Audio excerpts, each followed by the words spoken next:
Alright everyone, welcome back to part 2 of the top 20 cards from the 2011-2012 Pokemon TCG season.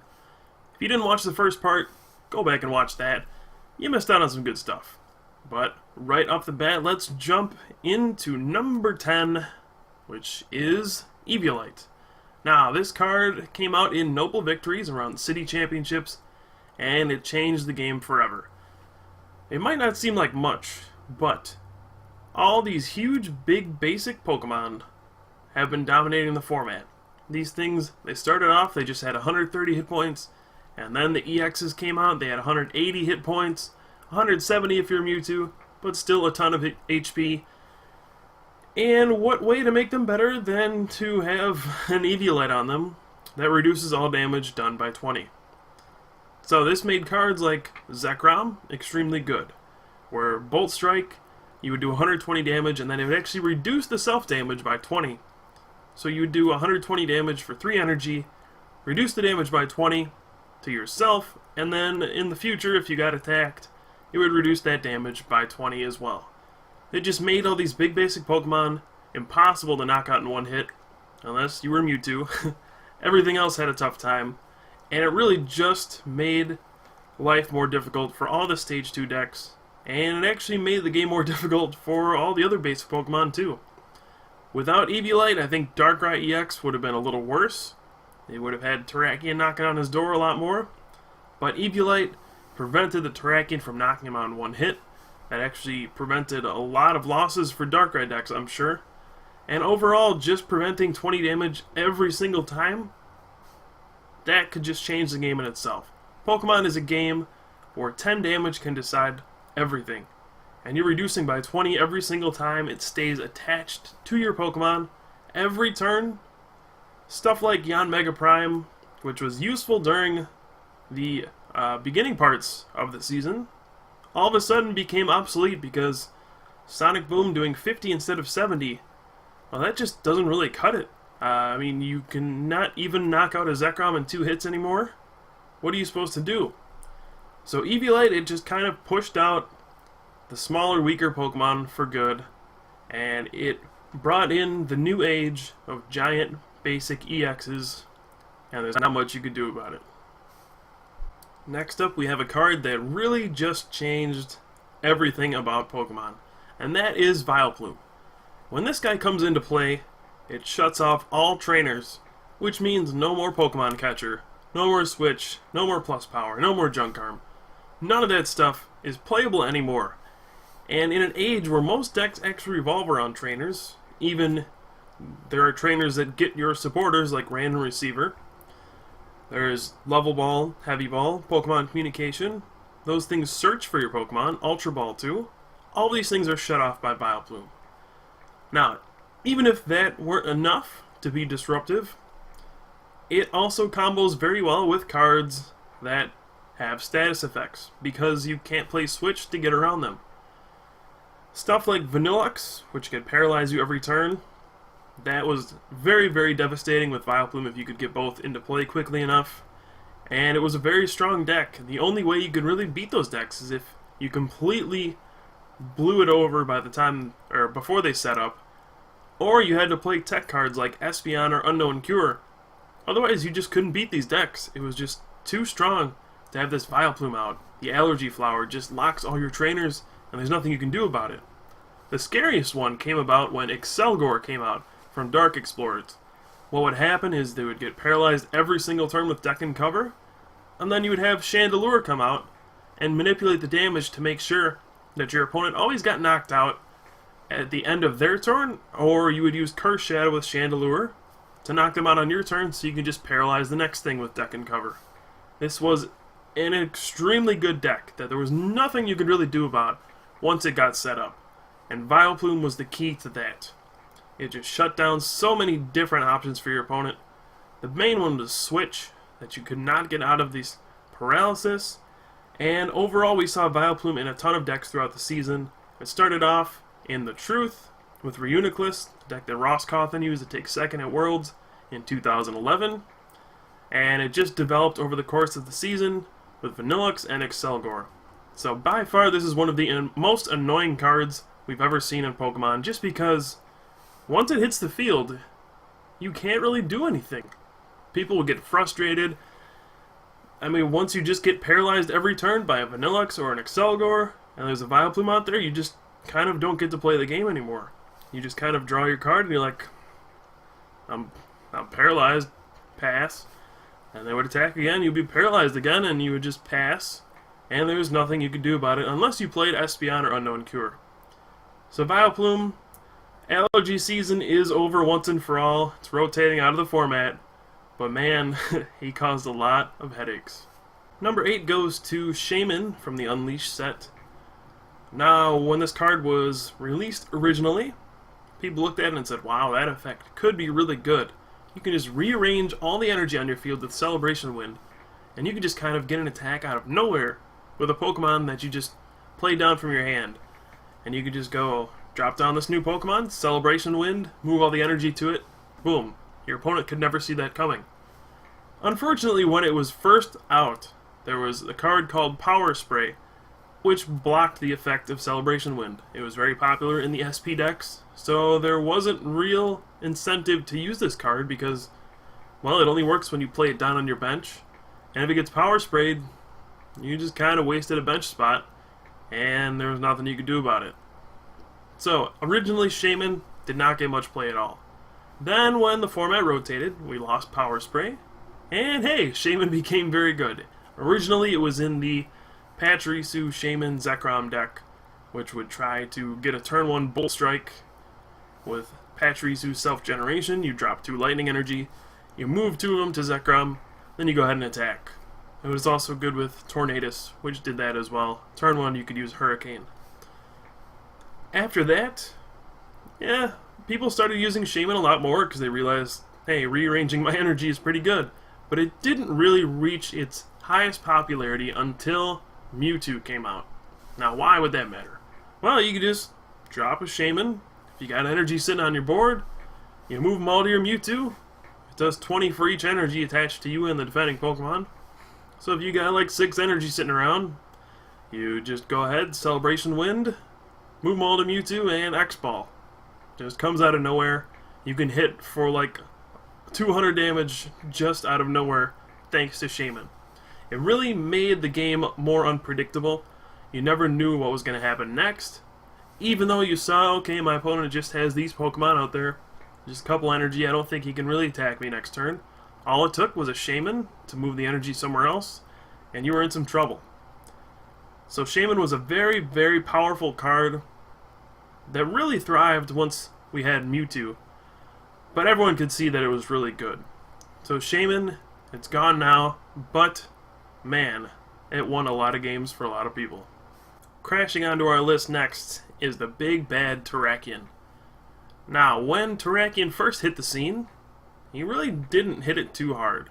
It was overshadowed by stuff like Reshiram, Zekrom, even Kyurem overshadowed Terrakion for quite some time, and even Cobalion as well. It wasn't for a long time that people realized, hey, this big fighting Pokemon is pretty good. For 2 energy, it can just do 90 damage if one of your things gets knocked out. And hey, there's a lot of popular stuff that's weak to fighting. Why didn't we figure this out sooner? Truth is, I mean, I saw it right away, but it took a lot of people a long time to realize that, this thing's got 130 hit points, it only takes 2 energy to attack, and it can knock out Magnezone, it can knock out Zekrom, it can knock out anything weak to fighting in 1 hit, and then once the EXs came out, it was, hey, I can knock out Zekrom EX, I can knock out Regigigas EX, I can knock out Darkrai EX. That's pretty good. And eventually people started including Terrakion in a lot more decks. Originally, the CMT deck, Celebi, Mewtwo, Tornadus, did not run this at all. And then people realized, oh, this is a good card that we need to put in our deck. It only takes 1 fighting, 1 colorless to attack. So people start adding fighting energy into their CMT, start playing Terrakion. It's got 130 hit points, tough to take down.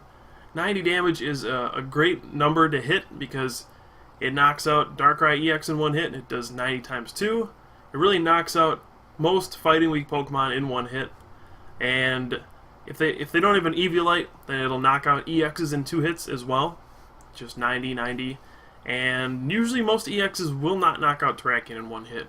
It takes a lot of energy on a Mewtwo EX to knock it out. So it was just a great Pokemon in general. It actually got its own deck for a while, just a straight Terrakion deck, won a state championship with the help of Experience Share. It was Curran Hill who won a state championship early on with that deck. It was just 4 Terrakions retaliating every turn because nothing could really trade well with it unless you were playing grass Pokemon or unless you were playing like healing cards or you got a Mewtwo up with an Eviolite with a ton of energy. That was really the only way to deal with Terrakion. And eventually people figured out how good it was.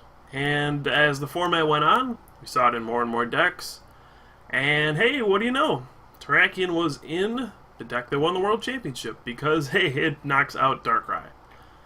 So Terrakion is a deck that was is a card that was featured in a ton of decks. It's not going anywhere anytime soon. It's a true testament to how good a card is if it can last through a whole format, even when new cards come out. And Terrakion just seems to be getting better and better and better each time new cards come out. So Terrakion, he is not going anywhere. Took him a while to find his place on the throne, but he's here to stay. Number 6, we have one of my personal favorite cards. That would happen to be Eelektrik.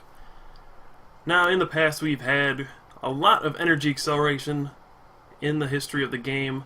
I mean, you've had all sorts of stuff from Blazikins to Blastoises to Typhlosions, all this stuff, Metagross, blah blah blah. The common factor with all of those is that they were all Stage 2 Pokemon. So, even though their abilities, their powers, whatever they were at the time, were very, very good, you had to get a Stage 2 Pokemon in order to get your energy acceleration. Maybe that's why Eelektrik is that good. It's just a Stage 1 Pokemon, and Dynamotor lets you just take a lightning energy from your discard pile and attach it to one of your Pokemon. Absolutely no drawback. This is one of the rare occasions where the Stage 1 Pokemon is actually better than the Stage 2 Pokemon. Eelektrik was played a ton, and hardly anyone ever played Eelektross, because why would you ever want to evolve when you just get free energy attachments every turn? So Eelektrik, it opened the doors for a lot of different decks. Initially, it was used with Magnezone in the deck affectionately named the Thunderdome, where you would just use Eelektrik, get a bunch of energy onto your field, and then you'd use the Magnezone's Lost Burn, and just go ahead and zap all of your opponents to death. That was a very effective way to use it. There was also a less popular Zekrom Eelektrik at the time, where you would just focus on Zekrom and Tornadus. It was kind of a watered-down version of the ZPST deck that had Patchy and Shaymin. People would use Eelektrik for a more reliable source of energy acceleration, but in general, the Magnezone variant was the popular one for a long time. However, once Mewtwo came out, Eelektrik started to be paired more with just Zekrom and Mewtwo. Because, well, X-Ball just works when you have more energy, and this is the best energy acceleration we've ever seen in the history of the game. There's no drawbacks, you just keep getting your energy back. Nothing takes damage, it doesn't have to be on a certain type of Pokemon. It's just free range, take my energy from the discard, attach it to a bench Pokemon. Obviously this was used a ton in tournament play because there are a lot of Pokemon that can use lightning energy. There's so many different Pokemon that can just abuse lightning energy. There's Zekrom, there's Raikou EX, even Mewtwo because, hey, it can take any type. There's like Zapdos, stuff like that, Zekrom EX. So many different lightning Pokemon, and they all worked very well with Eelektrik. So this is a card that's definitely going to stay around for the next format. The energy acceleration is just too good. It's a Stage 1, it's simple to get into play, and it's obviously one of the best cards we've seen in a long time. So Eelektrik, I know it's tempting to evolve into your Stage 2, but Eelektross, I'm sorry. Electric's just a little better. Alright, we're getting into the top 5 cards here. Stuff's getting serious. These are all going to be cards that completely impacted how the game was played over the past season. Number 5 is going to be a card that was in pretty much every deck, which is Junk Arm. Now, why would this card be on the list? Well, it's just because it gave you so many options, and it actually affected the way you would build your decks. What Junk Arm did was allow you to play cards in just single copies. For example, you would play Lost Remover, you'd only have to have 1 or 2 in your deck, and then you could completely shut out any deck that relied on special energy because you would just go, alright, I play 1 Lost Remover, I can Junk Arm for it. It was just the most versatile trainer in the whole format, and it worked the best with Pokemon Catcher as well. So Junk Arm, it just lets you do pretty much whatever you wanted, and it also worked well in decks like Darkrai, and decks like Eelektrik, and Typhlosion, anything that needed to get energy cards in the discard pile. Now you have this trainer that not only gets you back more useful trainers, but it allows you to fuel your other stuff by discarding cards. Basically, Junk Arm was the perfect card for a lot of decks, and it just gave you so much flexibility that it's almost not fair. If you've ever played a game where you don't have Junk Arm, and they do, you know it's not really fun because they just get to do so many more things than you. If they have access to 8 Pokemon Catchers and you only have access to 4, that's a world of difference. You know, stuff like being able to just go ahead and grab another Switch right away, or a big one that happened a lot was just plus power, Junk Arm, plus power, knockout. Anything like that could happen. Junk Arm could be any of your trainers. And it was just almost way too good, to be honest. A lot of people are happy to see this card rotate out because it's just made the game too unpredictable. You never knew if someone was just going to drop a plus power and 3 Junk Arms and go ahead and add 40 damage out of nowhere. Or Catcher you every single turn, Junk Arm, Junk Arm, Junk Arm. It's happened a lot. Even as the format progressed, we had Random Receiver, so now Junk Arm could turn into a supporter as well? That's just almost not fair. So Junk Arm, clearly one of the best trainers ever printed. Of course, it used to be the card Item Finder. It got reprinted as this. But it was played as a 4-of card in pretty much every deck that was not Vileplume. It was just that good. You had to play 4 of it. It was just going to turn into any of your other trainers, and you were silly if you didn't play this card. It's just... I know I've said, like, it's too good 20 times, but it's still not enough to describe how good Junk Arm really was. And for those playing in the Black-White-On format, you're going to realize how good it really was. Number 4 is another card that was used in every single deck, and that is Pokemon Catcher.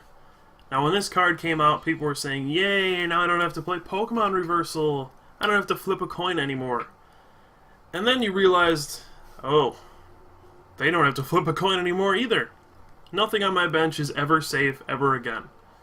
Pokemon Catcher completely changed the dynamic of the game. Anything you put on your bench is a target. That means if you have a Pokemon with a high retreat cost, you have to have that in mind because it could just get Catchered out and your opponent could buy some time. You couldn't bench things recklessly, like, say I just wanted to put down a Mewtwo EX so I would have it later. It could just turn into, hey, they Catchered out my Mewtwo, and there's 2 prizes I just lost because they knocked it out. Literally nothing is safe on your bench when Pokemon Catcher is in the format. It changes everything, it speeds the game up.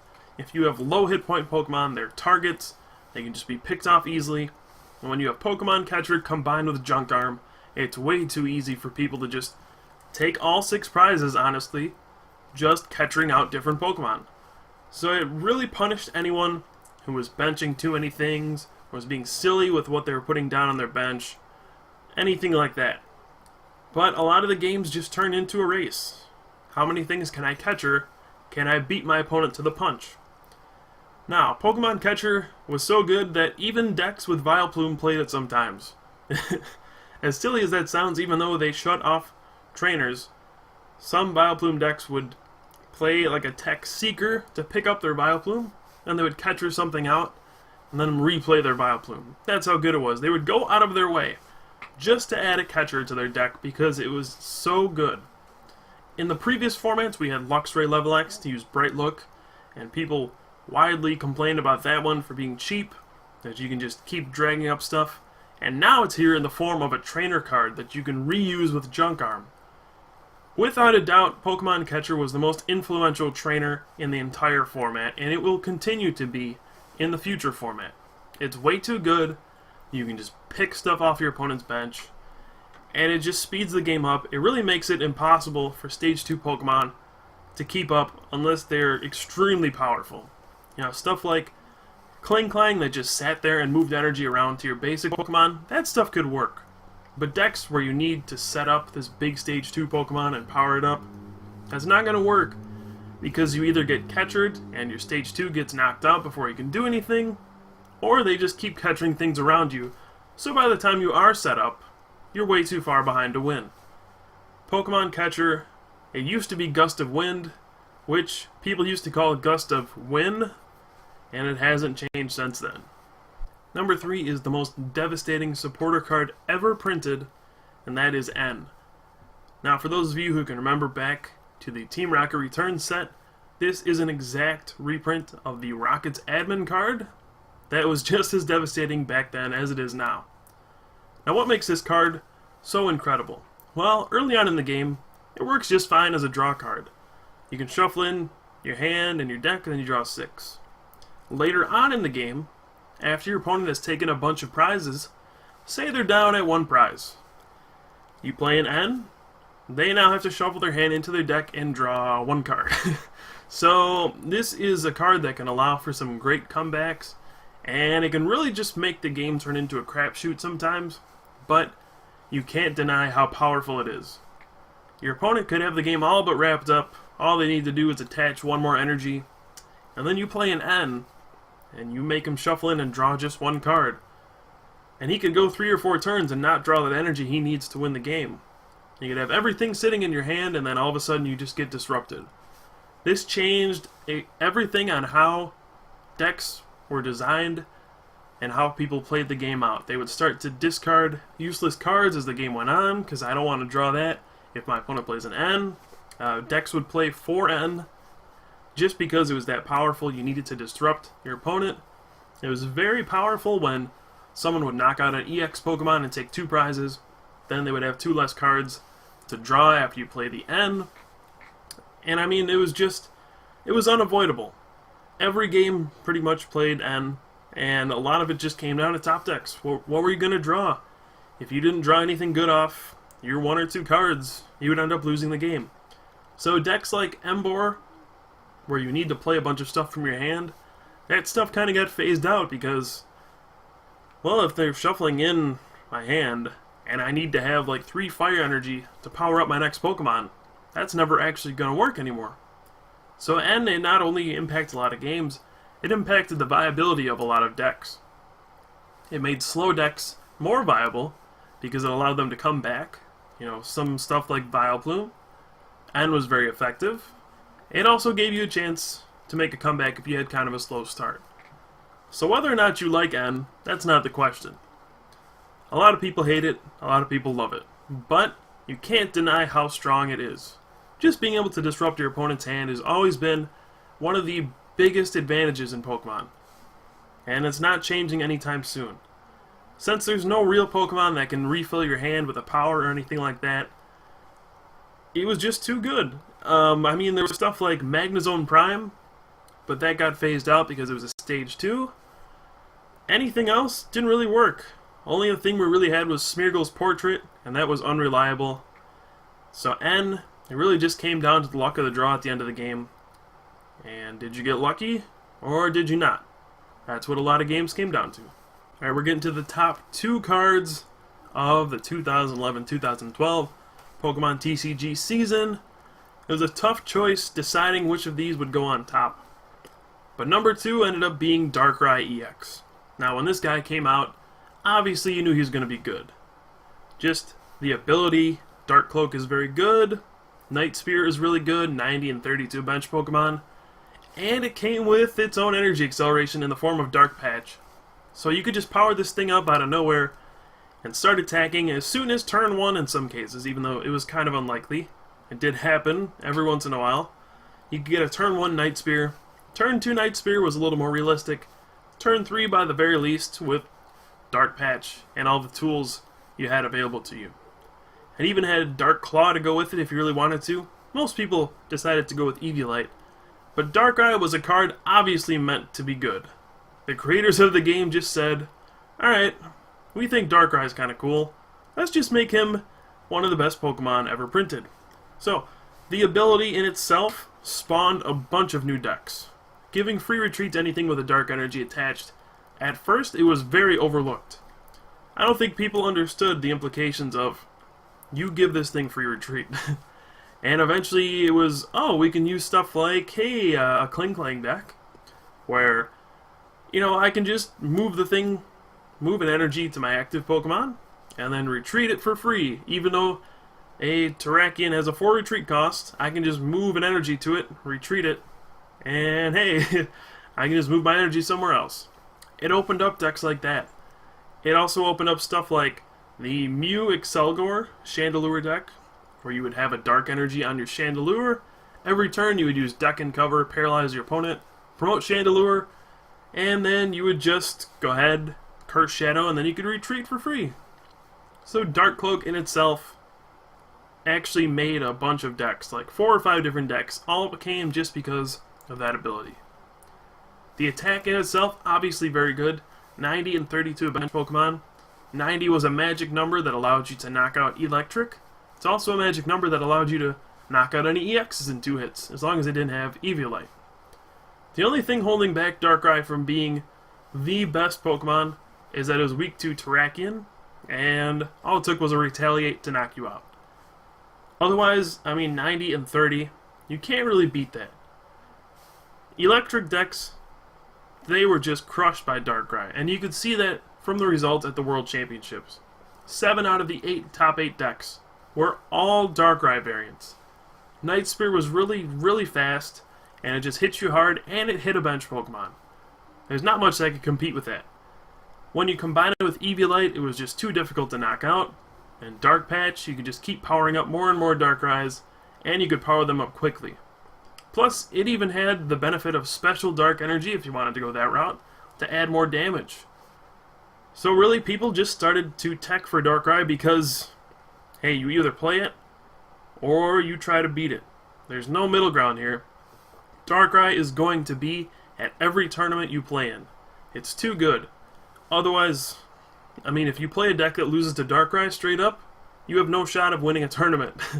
And you could see what happened in the finals of Worlds. Igor ran Terrakion in his deck just for a mirror match, and it worked wonders. So Darkrai, obviously one of the best Pokemon ever printed, obviously one of the best Pokemon in the entire format, had a ton of success in the short time it was legal, but there's still one Pokemon better than this.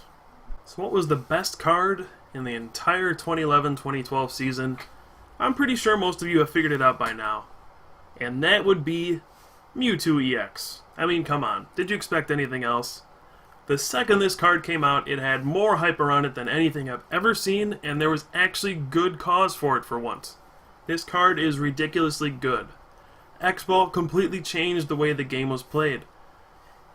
Decks like The Truth, that would try to just set up this lock with Reuniclus and Vileplume, and they would say, haha, you can't really win anymore because I'm just going to move the damage off when you hit me. I have all these big Pokemon you can't knock out. Well, Mewtwo came in and said, actually, I can just load a bunch of energy, and then I can still knock you out. So, in effect, Mewtwo killed that whole deck type on its own. Just this one Pokemon completely eliminated The Truth from the metagame. You couldn't play it anymore. And Mewtwo just made for much faster games. Decks that were slow to set up, they just couldn't compete with turn 1, double colorless, X-Ball, turn 2, more energy, catchers, over and over. And basically what the game turned into was, if you don't have Mewtwo, I'm gonna win. If you do have Mewtwo, we're just gonna keep attacking each other with Mewtwo's until somebody wins. We've seen a lot of silly games where someone just goes, Mewtwo, double colorless, X-Ball. And the next guy goes, well, Mewtwo, X-Ball, knock out your Mewtwo. And the next guy comes in and says, oh, I got another Mewtwo, well, X-Ball, knockout.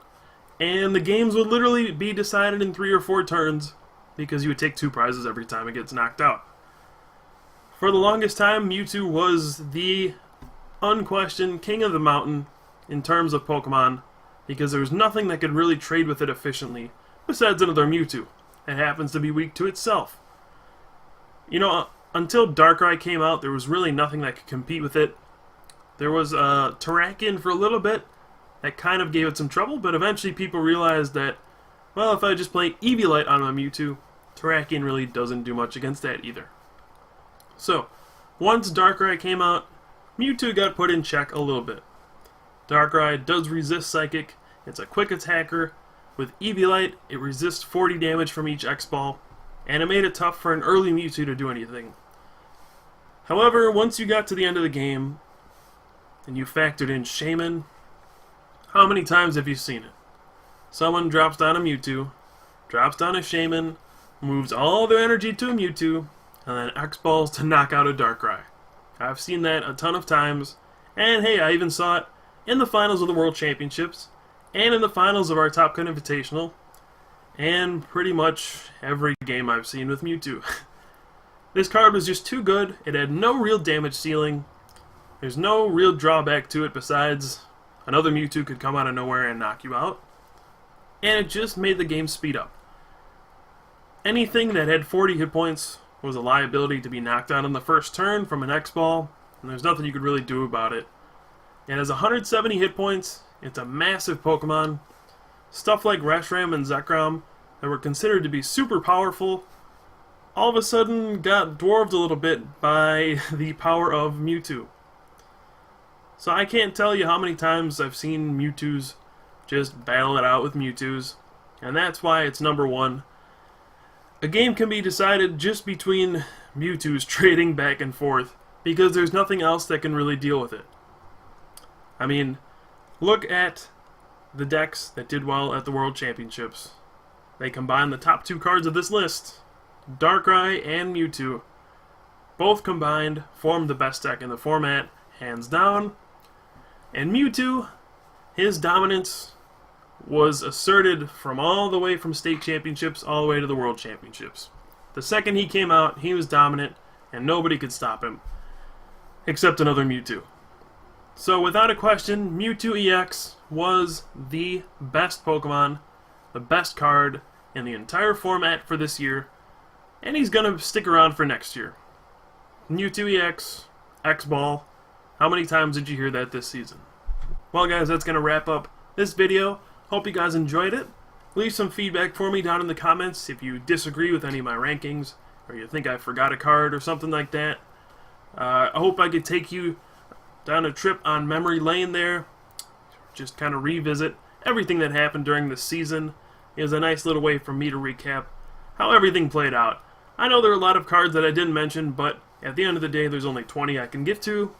There's a lot of them I missed in some popular decks at some points in the season, but, you know, I feel like this is a pretty good list of cards that really impacted the way the game was played. So that's going to wrap this one up, guys. Again, thanks for watching, and I'll see you next time.